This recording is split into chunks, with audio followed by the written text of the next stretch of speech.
Nung sinabi ng anghel kay Maria na siya'y magkakaanak, sinabi niya rin ang pangalan na ibibigay sa sanggol. Ikaw ay maglilihi at manganganak ng isang sanggol na lalaki at siya'y papangalanan mong Jesus. Ang ibig sabihin ng Jesus ay tagapagligtas. Iisa pa lamang yun sa titulo na itatawag sa bata. Dahil dito, ang isisilang mo'y banal at tatawaging anak ng Diyos.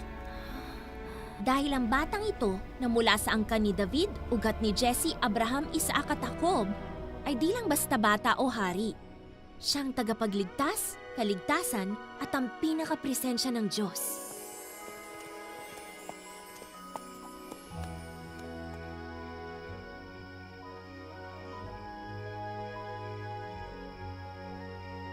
Napakaraming pangalan ni Jesus.